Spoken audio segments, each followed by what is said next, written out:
Hey everyone, welcome to another episode of Positively Trek. I'm Dan Gunther. With me, of course, as always, is Bruce Gibson, and we're here to talk about the week in Star Trek.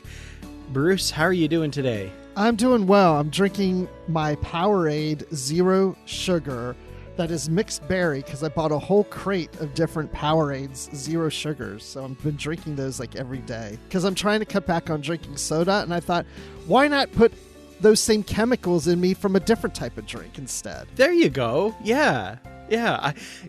It's funny. Little side tangent here. I worked with someone who said, they're trying to get healthier. They're going to give up all sugar. And I said, oh, that's awesome. That's really hard to do. That's great. And he said, yeah. So now every day with my coffee and my tea, I have honey instead. And I just kind of shake my head a little bit and say, okay. I mean, now, to everyone out there, there's some benefits to having things like honey and that kind of thing. But folks, I'm here to tell you, that's still sugar. I'm sorry to say. Right. It's still a sugar. It's not the same sugar that you're, giving up, but it's still sugar. Yeah. I see what you're saying. Exactly. Yeah. The thing is, I never give up sweets, because if I gave up sweets, I'd have to give up my wife. Isn't that nice? Aw. That's adorable. I love it. Well, we're here today not just to talk about all that kind of food and that kind of stuff. We're here to talk about Star Trek.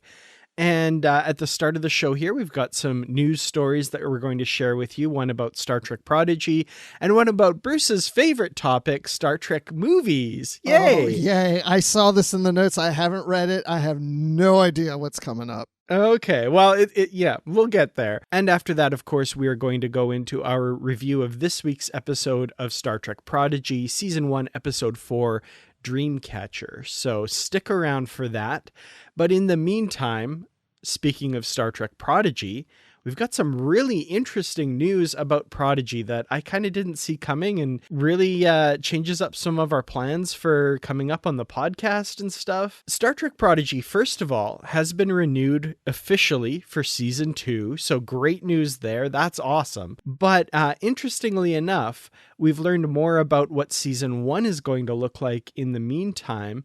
And the folks over at Paramount Plus and CBS Studios have added 2 mid-season breaks to the first 20-episode season, which is really interesting. So this week's episode and then next week's episode, and then we get a break until sometime in January in the new year, shortly after New Year's, January 6th. So we were kind of thinking like, oh, we're going to be doing Prodigy and Discovery in parallel for a while. That's going to happen. And yeah, that's going to happen next week. But then Prodigy takes a bit of a break and we get Discovery by itself for a little while. So Bruce, what do you think of this new information? I'm trying to wrap this around my head right now. Okay. So we're going to get a Prodigy and a Discovery episode this coming week.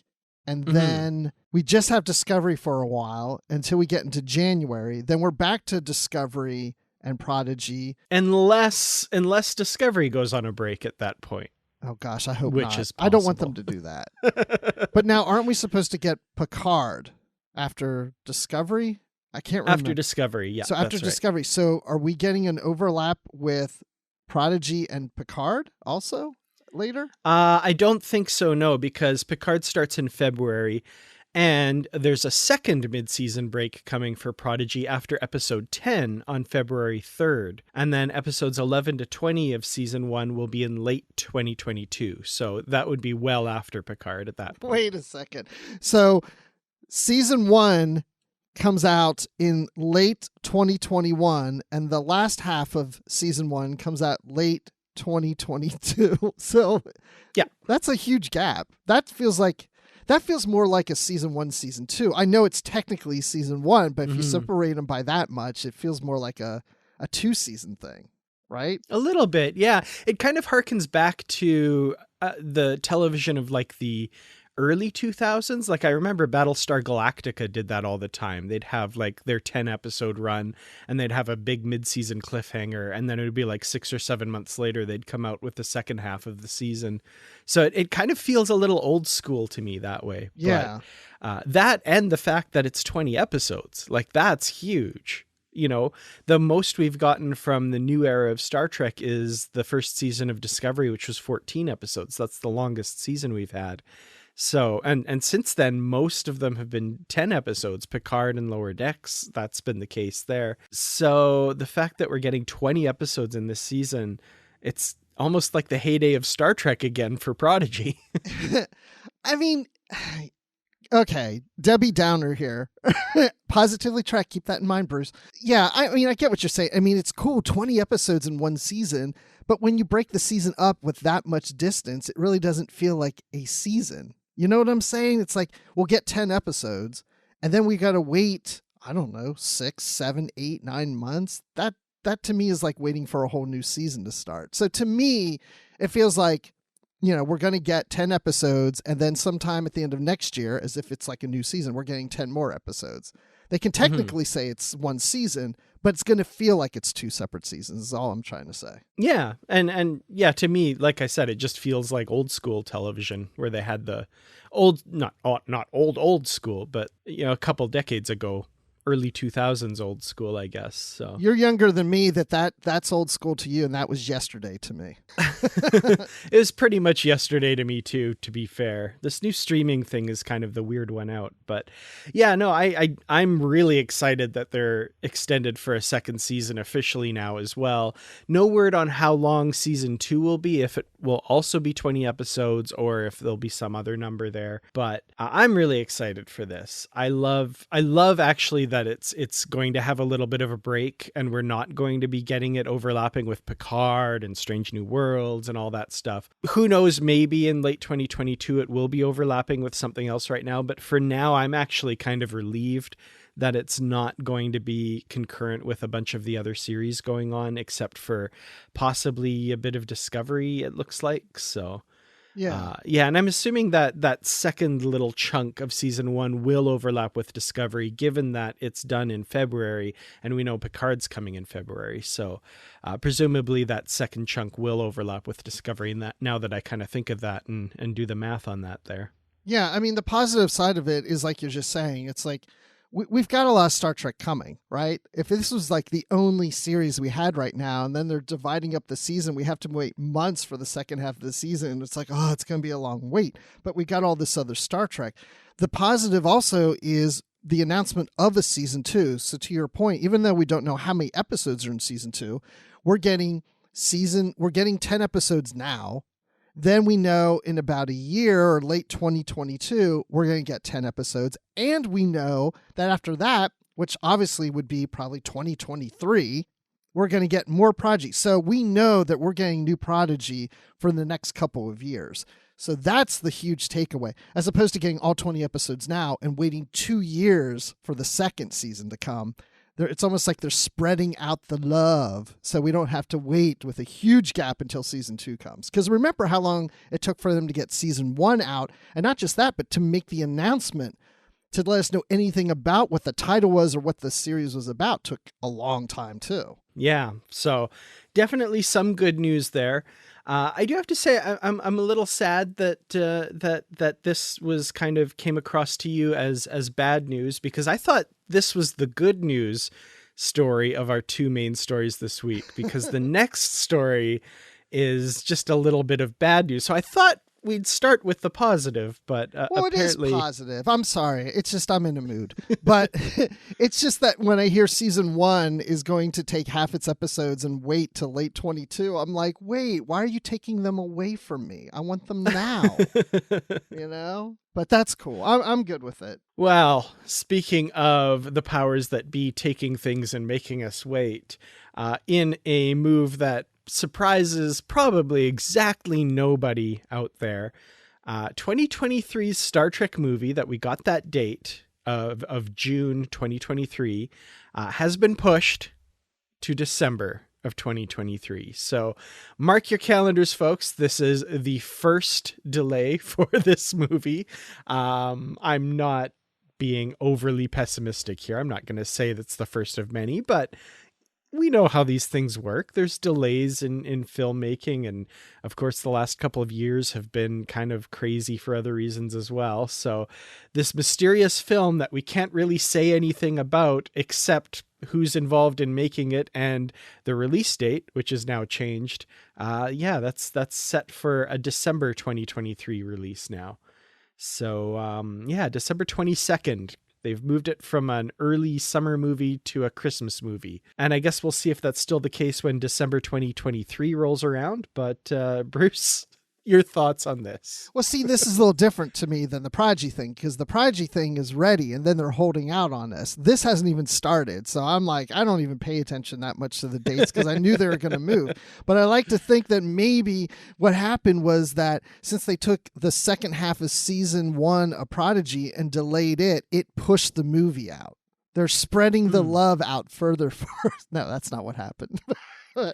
Well, maybe because we've heard nothing about this movie before, maybe it's a Prodigy movie and it's a secret. No, I really don't think that's the case. I'm not actually speculating that, but we know they did talk about wanting to groom Prodigy for the big screen at some point. So you never know. I'm just really interested to know what they're going to do with the movie. This is not an easy decision. I don't blame them that they need more time with it, because where do you go with a new movie? I mean, we've talked about this before, but I mean, if you're not bringing back Chris Pine and Zachary Quinto and that whole cast and you're starting something new, is it tied into these series? Is it something that stands on its own? Is it all new original characters with a new ship? It's like, I have no clue what direction they're going to go in with this. I couldn't even, if they were to ask me, I don't even know what the right answer would be. I don't even know how I would tell them, oh, I think this is what you should do. I good luck to them. Seriously, I'll be there watching, but I'm curious to see what they're going to do. Well, I hope that whatever they've come up with, we're going to enjoy. So they obviously know what they're going to do, and hopefully it's good. So we'll see, I guess. They've kept this one under wraps. We don't know anything about it yet. Bad Robot, of course, is producing it. J.J. Abrams' company there. So could be more of the same. Could be something totally new. They're not letting us know yet. So we'll keep our ear to the ground and have our enjoyable Star Trek movie section of the show every once in a while where, maybe someday we'll have some information to share, but in the meantime, probably a lot of non-information for a while to come yet. If I had to predict, I'm going to say that they're talking about doing a movie that takes place after Picard, puts us in the early 25th century. And in this movie, the baton is handed from Picard, Sisko to Janeway to some new crew.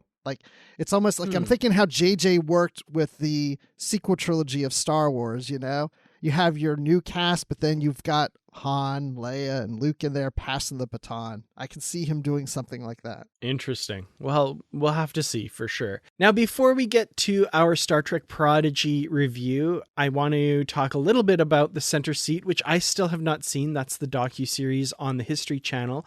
But for those of you who have that channel or are watching that documentary series, episode 2 recently came out.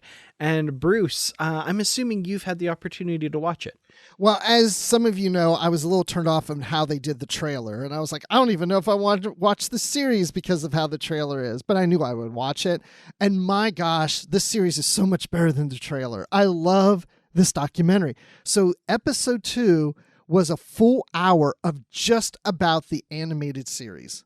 I was shocked. Nice. I did not expect the full hour to go because I hadn't even looked ahead to see what episodes were coming. I have now. When it started off with the animated series, I thought, okay, they'll probably spend about 15 minutes on this and then they'll move on to talking about phase 2 and leading up into the motion picture. But then they kept going on the animated series. And now we're like halfway through the episode and I'm like, okay, so they gave a half hour to the animated series. Then I realized, no, they're giving the full hour. And one way I knew this is because as I'm watching this, they have Aaron Harvey throughout the episode, who's a friend of the show, who wrote the book that came out just a couple years ago about the animated series. I started messaging him. I said, "You've invaded the History Channel on my TV. You just keep popping up." And so he and I were messaging. He said, yeah, he was told when they interviewed him and they were preparing for this episode that they were going to devote a whole hour to it. And he was getting ready to watch it a little later. He was waiting for somebody to come over and they were going to watch it. And he's, and I'm telling him like, well, you're in it a lot. And he wasn't even sure he wanted to watch it if he's in it that much, but he is. He's in there for quite a bit. But it is so good. It was such a great documentary about the animated series. I mean, I didn't expect that depth of information and about Filmation, the company itself. So it was really good. I did look ahead and see that next week's is about the 70s, I guess the whole thing about phase 2 and stuff. And then there's a episode devoted to the films. And then there's an episode, I remember it had Q's name in it, so I assume that's the next generation. But they'll focus on each series then leading up until where we are today. But okay, I'm gushing enough about it. But this was, if you love the animated series, you're going to love this documentary. Awesome. That's very cool. I had seen some of your tweets to Aaron or messages to Aaron because he was talking about them on social media. So that's a lot of fun. I'm really excited to watch this. I have heard apparently if you are in Canada and have the CTV Sci-Fi channel, I haven't confirmed this myself, but one of our listeners let me know that it is going to be showing after Star Trek Discovery. So presumably episode 1 this coming week. So that's pretty cool. I don't have cable myself, but that means it might show up on Crave as well at some point. So I'm hopeful to be able to see this series at some point. So it looks like they've licensed it out to Bell Media here in Canada at least. So very excited about that. I can't wait to see Aaron Harvey's smiling face on my big screen TV. That'll be fun. Yeah, I've never seen him so big before. No, I'm kidding. But yeah, and if anybody in some other countries finds out where it's available there, let us know. And we'll mention on the show so others can know. The funny thing about the History Channel is because I watch it live as it airs. And last week and this past week, it airs about, 5 minutes after the top of the hour. So when they say it's on, for example, at 10 p.m. Eastern, it doesn't start 10 p.m. It starts a few minutes after that. Because what you're watching is the tail end of an episode called The Unexplained with William Shatner. So it's kind of strange. You tune in and there's William Shatner going, is the devil for real or is he not? The Unexplained. And then all of a sudden, Star Trek, 55 years. And then when that episode of the center seat ends, The Unexplained comes back on again with William Shatner. Right on. Well, lots of Star Trek related content for people to watch if they're interested. But speaking of Star Trek content, we've got Star Trek proper to talk about now this week. So after a brief break, we'll be right back to talk about Star Trek Prodigy Season 1, Episode 4, Dreamcatcher. Thank you for listening to Positively Trek, and we want to give a shout out to our patrons on Patreon, including Carl Morris, Joyce Marin, Jim Stoffel, Dave Garcia, Rick Young, and Paul D. Kinnear. We want to thank you for your contributions to the podcast. Now, if you would like to be a patron on Patreon, you can join us at patreon.com/positivelytrek, where you get early access to episodes, exclusive content, shoutouts, and associate producer credits. So thank you again for listening, and now let's fly. Our sensors have discovered this uncharted M-class planet in the Heroine System. We should check it out. M-class? Ugh, not for my crew. We all deserve A-class planets. So, Bruce, Dreamcatcher, here we are, Episode 4, Star Trek Prodigy. And in this week's episode, we have the crew exploring a strange new world, just like Starfleet does. So, warning to those of you listening, we will be getting into spoilers for this episode. So if you've not watched it yet, you may want to pause here and come back once you've done so. So Bruce, just overall, how are you enjoying Star Trek Prodigy so far? Now that we've got, 4 episodes / 3 episodes basically into this, 3 parts of the story that we've seen so far. How are you liking this show? I'm really enjoying it. I do like the show. I like the characters. It's a little different for Star Trek. It's Star Trek, but it's not the typical Starfleet crew on a space station or a spaceship. So it's just a different dynamic. And having Janeway there just has that connection back to Voyager, which is a lot of fun. But I'm enjoying this. I can tell you that, I enjoyed this episode a lot, but not as much as I like the first 3 episodes. But it's still up there. Interesting, because I had kind of a similar reaction. And I'm interested in getting into that and kind of seeing what formed our opinion as we talk about this episode. So first of all, the episode starts out with a captain's log. And as soon as we had the opening credits and all that stuff, and then it came into it and we heard captain's log, start it. And I was like, I'm at home. I'm just at home. This is Star Trek. I'm so happy. That is a nice little thing there. Because we had that whole music at the beginning, just like in a Star Trek series, starting with that grand music and the ship flying around, and then captain's log, start it. Yes. Who doesn't like that? Yeah. And it was a lot of fun, of course, that Dahl is Stardate. I don't know.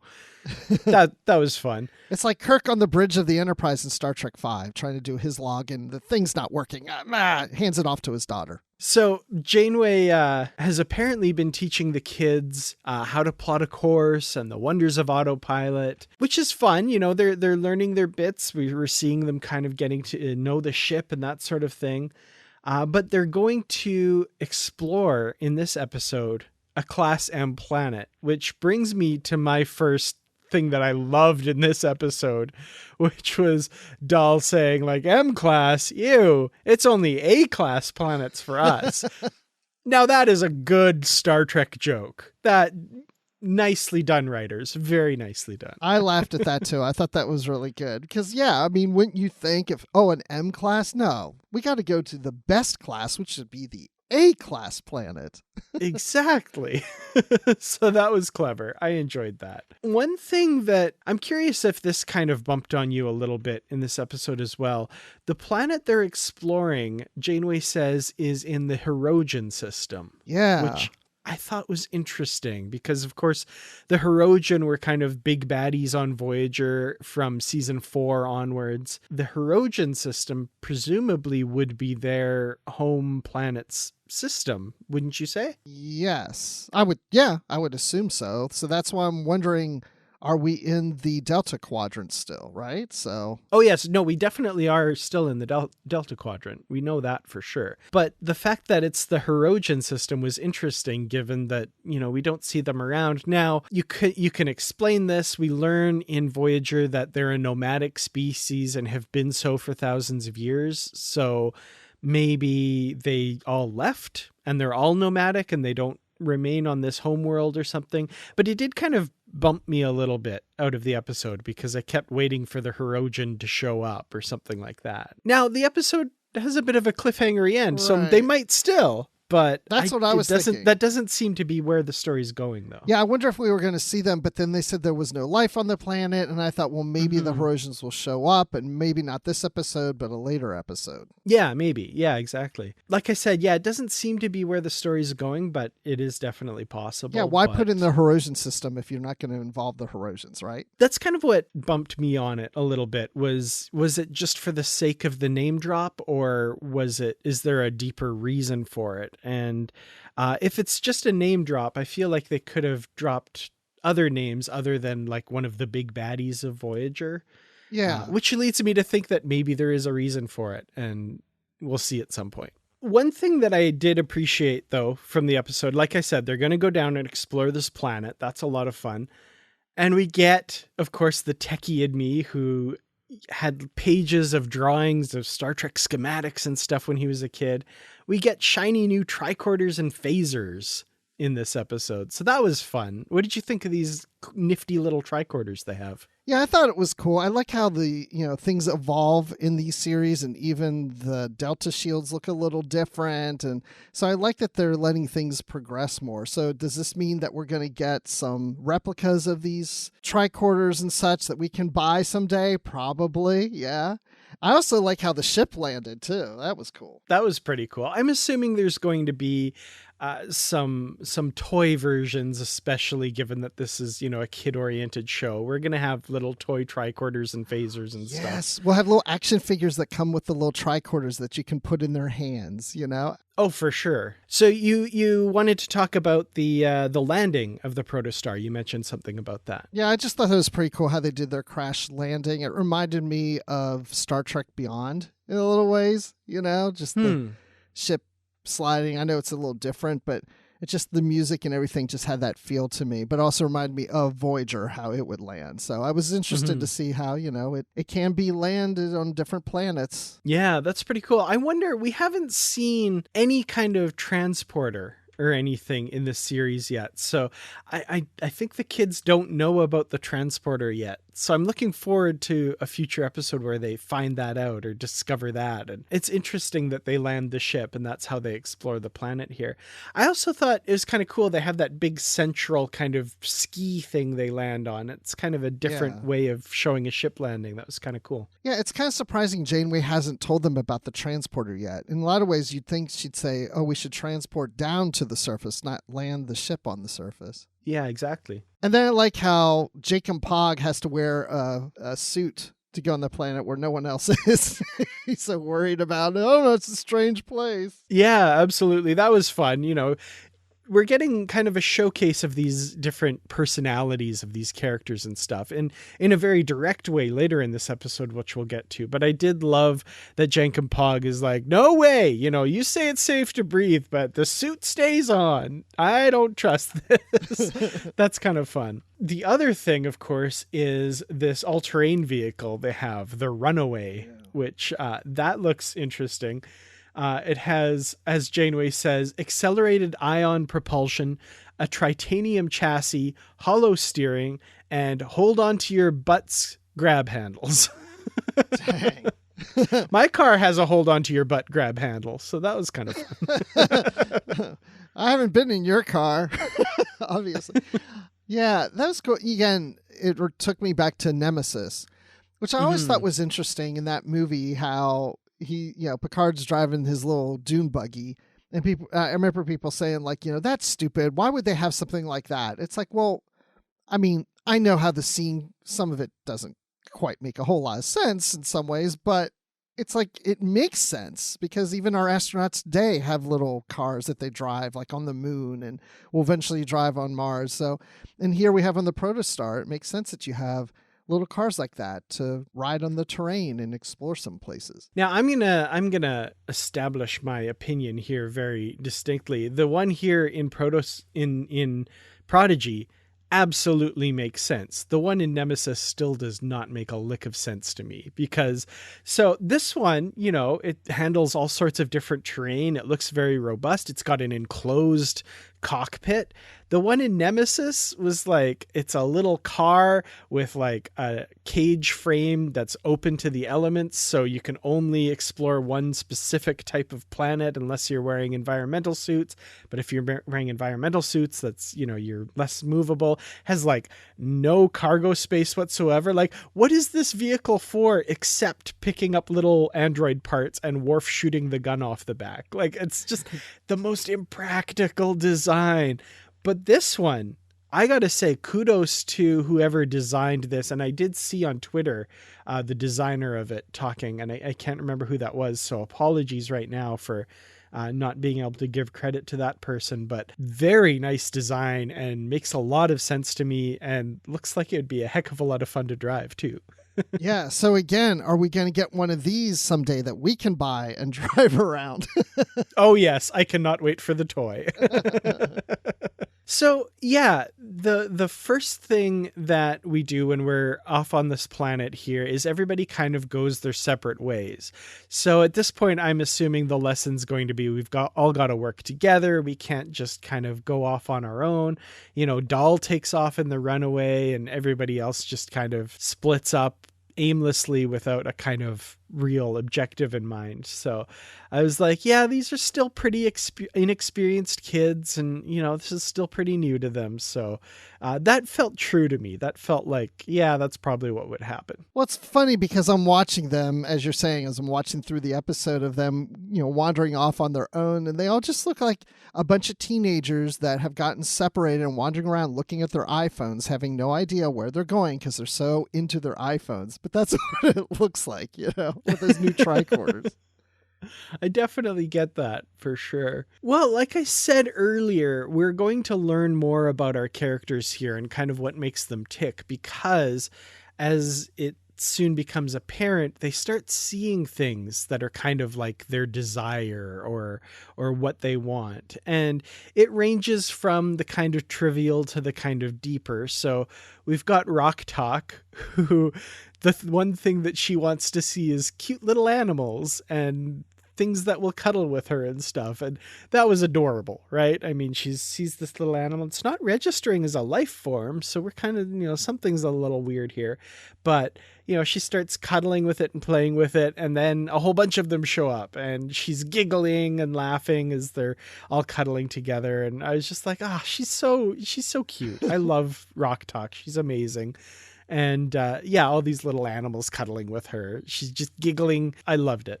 See, you say adorable, and yes, you're correct. The little creatures are adorable, but at the same time, I was terrified because I'm thinking, they're not registering, and I'm like, oh my gosh, they're going to attack her, and then all of a sudden, like some big fangs or something will come out, and they'll start eating on her, or something's going to happen. I was scared, because there was a bit of that for sure too. Yeah, I mean, make them so cute, but then they're going to.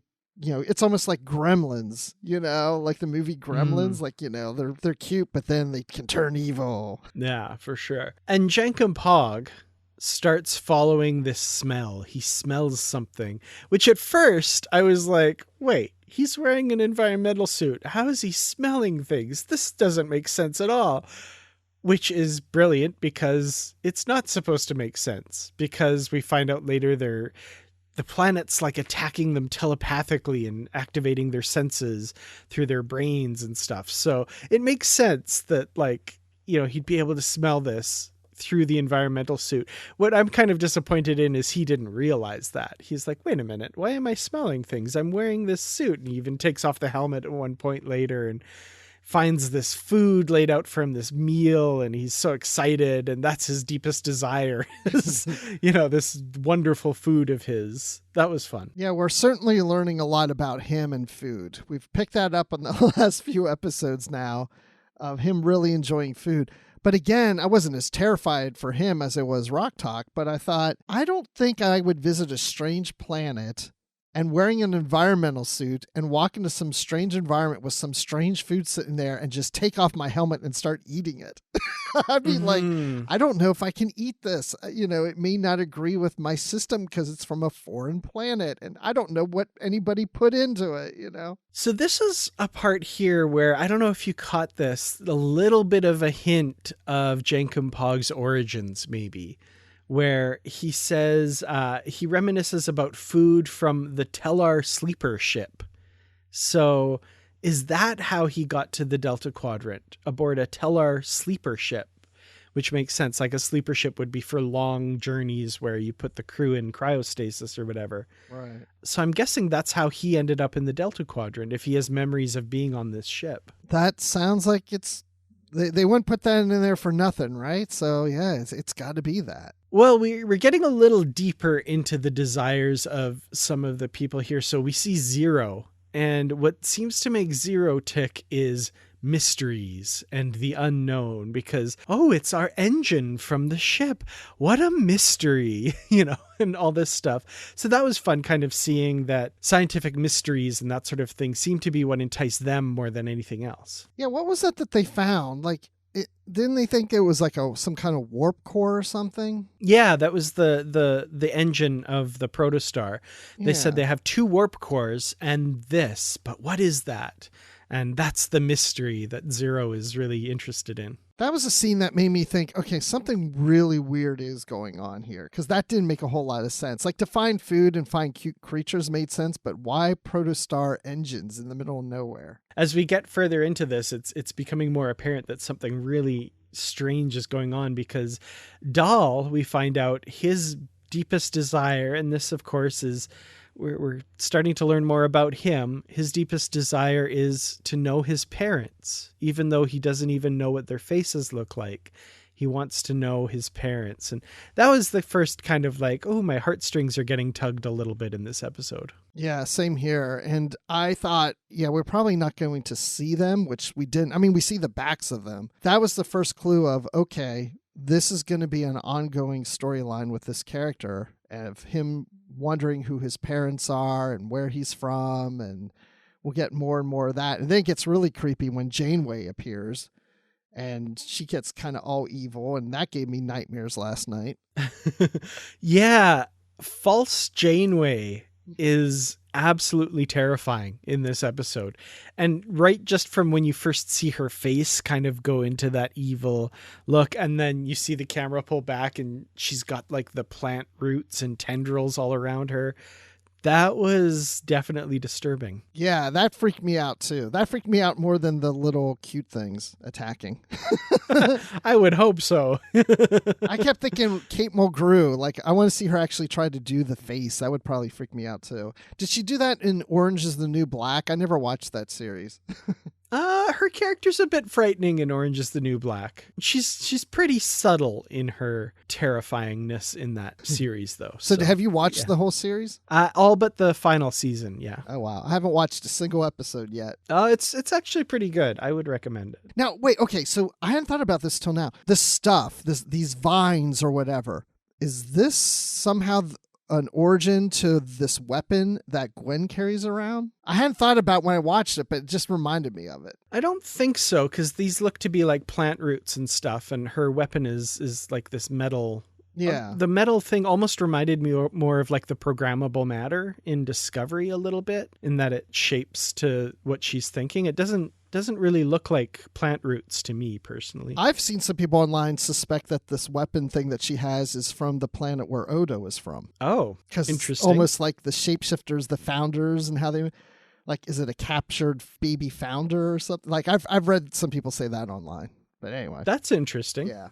That's kind of cool. I like that idea for sure. Well, speaking of this weapon of hers, that is the ultimate means of her escape from the brig, because she's been in the brig this whole time. And now that she's been left alone on the ship with only Murph and Hollow Janeway, she summons this weapon of hers that's been taken off her, and it goes through all the decks of the protostar and smashes into the controls of the brig. And as we all know, if you smash or wreck the controls of a force field in Star Trek or other sci-fi, that immediately causes the force field to fall. So she manages to get out that way. So thankfully that trick works this time around. You know, in science fiction, depending on what the script says, smashing the controls to a door or a force field either jams it so that it'll never open, or immediately opens it, depending, like I said, on what the script needs it to do. So if you've learned anything from today's discussion, is now you know what to do if you're in a situation like that with a force field. So we just have to crash it. Yeah, there you go. So Gwyn gets out and is trying to take off with the ship. Hollow Janeway is trying to stop her, but she manages to reprogram Janeway and get her on her side, which that was a little creepy. I kind of felt bad for Hollow Janeway that she just kind of got usurped that way. And it really reminded me of when that happens a few times with the Doctor in Voyager, that, you know, Starfleet needs to make their holograms just a little bit more tamper-proof. It was a little too easy, right? I mean, it was easy for Gwen to do that, but we do get this insight into Gwen's training for this starship, that she's been taught how to do these things, and she's starting to realize what her purpose really was, and it was to one day take over the ship, that's what her father had intentions of doing. So I guess with that kind of training, she knew how to alter the Hollow Nanny into a nanny that's on her side. Yeah, you're right. There should be more security in place because that was just a little too easy. Well, regardless, she does manage it and tries to take off. But of course, this planet, the roots, this organism is keeping the ship down and trying to hold it down and stuff. But before that, speaking actually of insights into Gwen, we see what her deepest desire is, and it's apparently to make her father proud of her. This is one moment where I felt like a deep sympathy for Gwen, because when her father says, when this false version of her father says, "I'm so proud of you," she immediately is like, "Well, you're not my dad." And I was like, oh man, that's brutal. That like he's nice to her or appreciates her. And that's what makes her realize, oh, you're not real. You're not actually my father. Yeah, it's sad. Oh, my father's being nice to me, then you can't be the real thing. But yet the most important thing to her is to get him to be proud of her, you know? Mm-hmm. So yeah, she's just aching for approval.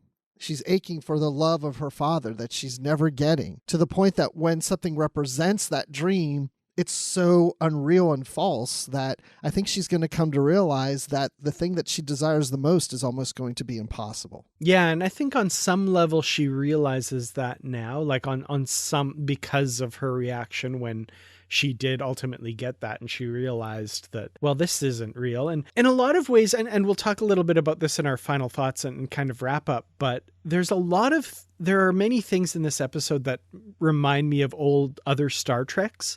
And that's baked in, right? Like we've seen, a planet affecting people's minds before and that sort of thing.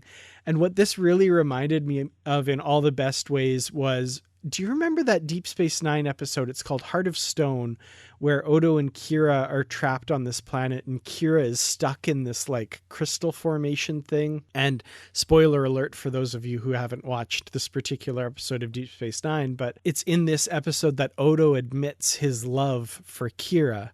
And Kira says to him, "Oh, Odo, I love you too."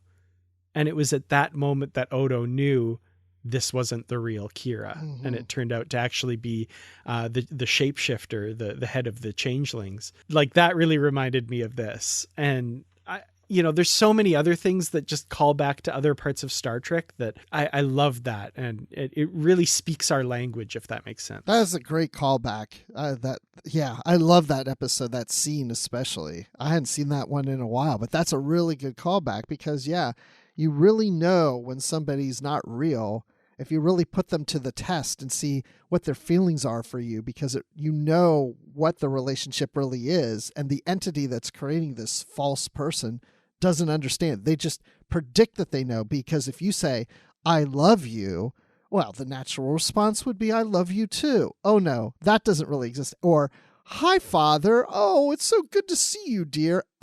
You never talk to me like that. So this brings us to something that you and I both talked about before we started recording, which is we get Gwen rescuing Murph and getting off of the protostar in a shuttlecraft as it's kind of being pulled down by these roots. And so we see Gwen rescues Murph. That's interesting. We get, she cared for this little creature kind of thing.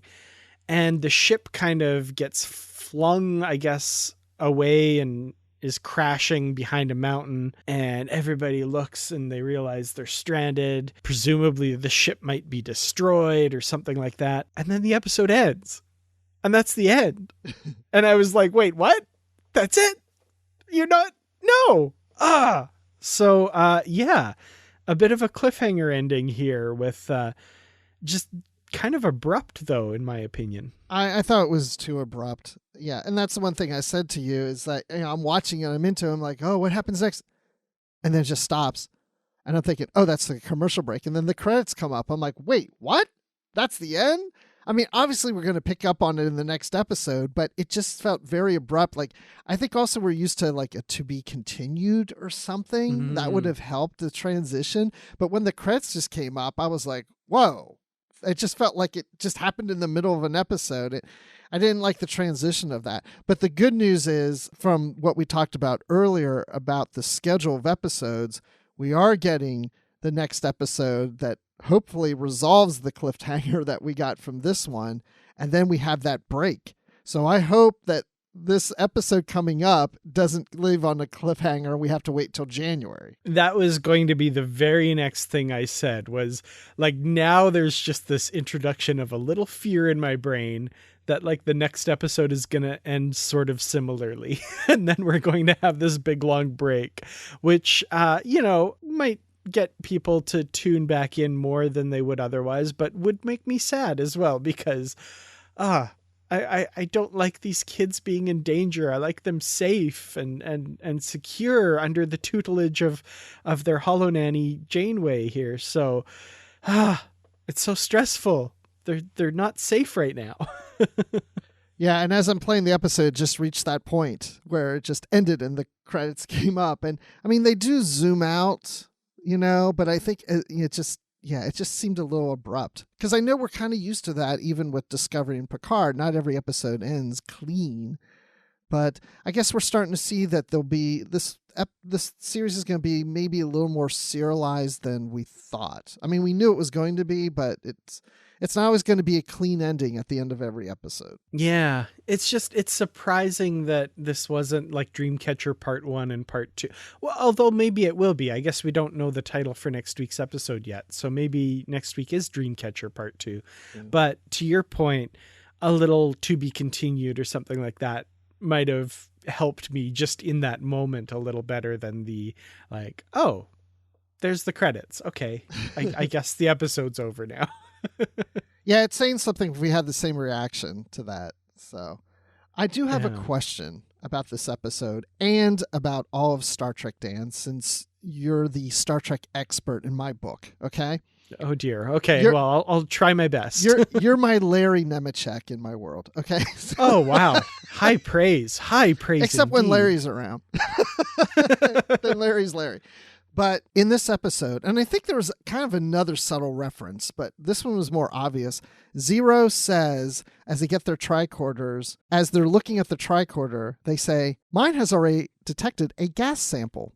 And there's JenkinpogG right there. And I'm like, Is this the first reference to a fart we've ever gotten in Star Trek? I'm thinking hard about Lower Decks. Well, that's a good point. Yes. Okay. Oh, gosh, I don't remember in Lower Decks. But outside of Lower Decks, I don't think we've gotten one. I don't think so. Now, I listened to the Delta Flyers, Garrett Wong and Robert Duncan McNeil's podcast about Voyager, and apparently on set, they made a lot of jokes about gaseous anomalies. But I don't think that ever made its way into the show outside of talking about Nebula. No. I don't even think we've got it in Lower Decks. I don't recall. I'm not recalling anything offhand. I know it's not that big of a deal. I just thought about it when it happened. I was like, I don't think we've ever had something like this before. Yeah, definitely a Star Trek fart joke, though. That's maybe one for the history books for sure. Yeah. I'm just looking at trekcore.com's review right now, and I know they mentioned the fart joke, so I want to see if they... Okay, when Zero's tricorder detects an unknown gas sample, jenkinpog quickly takes that credit. I think it's a rule somewhere that every kid's show must have a certain number of fart jokes per season. Okay, so no mention of there being a fart joke ever before in Star Trek. But... Okay, so they point out it being a kid's show. That's why it has to have a fart joke, right? So Lower Decks is not a kid's show, right? No. Okay. But they do make off-color jokes. They do. Just saying. But as I watched The Center Seat last night, and it was about the animated series that was on Saturday morning cartoons for kids, was there a fart joke in the animated series? Did DC Fontana slip one in there? I'm pretty sure no. I think even just by the standards of the time, that wouldn't really be allowed. I'm kidding. Well, yeah. Watch that documentary, because they do talk about how things are in there that are unusual for a Saturday morning cartoon. So, oh, I can't wait. I'm really looking forward to that. So, Bruce, I guess any final thoughts and a rating / anything we haven't talked about yet for Dreamcatcher? Just that I did enjoy the episode. As I mentioned, not as much as the first 3, but it's still up there. It was still a pretty solid episode, and it annoyed me a little that the cliffhanger happened. I was like, I don't want to wait. So because I don't know how this one resolves, I feel like I need to see the second episode to really understand it. But yeah, just finding out what those things are that are important to our cast members, to this crew, gives us more insight into the characters. So that's a nice to have. And we're seeing Gwen have that journey where, of course, she's probably going to come around more onto the side of our characters here. So I give this episode a 4 out of 5 cute little creatures that terrify me. I love it. Yeah, that's a good rating. I'm kind of right there with you. I enjoyed this episode, but it didn't quite have the same draw to me that the first few did. But that said, it's not a huge difference. I did really enjoy it. That cliffhanger ending was a little unexpected, a little jarring, but yeah, I can get over that. As we kind of, I guess, learn the language of this show and adapt to it a little bit. It's a different style of storytelling than we're used to. It's geared towards an audience that isn't us, let's be frank. But at the same time, I'm still very much enjoying it. And like you said, learning those little bits about our characters, that was fun.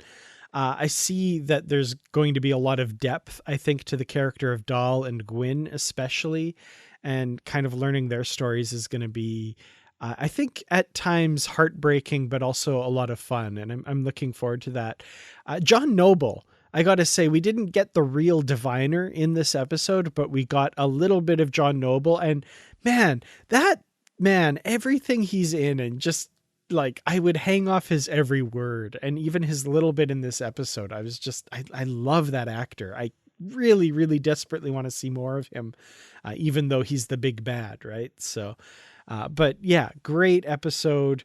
Not my favorite, like you said, but definitely up there. And I think I would have to give it 4 out of 5 really cool, spinny Gwyn weapons traveling through the ship. So, yeah, definitely a good rating, but just not up to the level of the previous episodes for me. Yeah, that's a good rating. Still really good. So the series is averaging in the high 4s out of 5s. Well, I'm really excited because next week we are going to be talking about the final episode of Prodigy in 2021 because of this break that we have coming up. But before that, we will also be talking about Star Trek Discovery Season 4, Episode 1. Ooh, boy. I can't wait. I'm very excited. How excited are you for Discovery coming back next week? Or this week, I guess. Yeah. I mean, I know it's coming, but as we're talking, I'm thinking, yeah, it's this week. Like, I'm excited. Yeah. As you mentioned it, I thought, oh gosh, what do I have coming up at work this week? Because I want to watch it first thing in the morning. Awesome. Well, join us for that. We're going to have a lot of fun talking about that. It's probably going to be a little longer than usual episode, given that we're talking about 2 different series, but still going to be a lot of fun. Hope you'll join us for that. In the meantime, Bruce, where can people find you online? I'm on Twitter at Admiral_Rex. That's Admiral with the underline Rex. And I've been occasionally doing literary treks and Star Wars Report. I haven't been on in a while. I just waiting for the day for Riley to call me. But, we're ending the podcast, so he's going back and having favorite guests on. And at some point, maybe one day, he'll have me back on one more time. Aww. So if you visited this planet, all of a sudden there'd just be like a little desk and a podcast mic, and your co-host there, Riley, beckoning you, saying, "Come podcast with me." I'd say, "What do you want? You want something more from me than just podcasting?" I don't know. Well, you can find me on Twitter as well. I'm at Kertrats. That's Kertrats. I'm also on youtube.com/Kertrats Productions. You can find me in the Positively Trek discussion group on Facebook. You can find the podcast at positivelytrek@gmail.com and on Twitter at positivelytrek. And of course, if you are financially able, we would love to have you as a supporter of the podcast on Patreon. Just go to patreon.com/positivelytrek. But if that's not in the cards for you, that's totally fine. The podcast is free and always will be, and we love just having you listen to us each week. So thank you so much for listening this week. We'll see you again soon. And until then, as always, stay positive.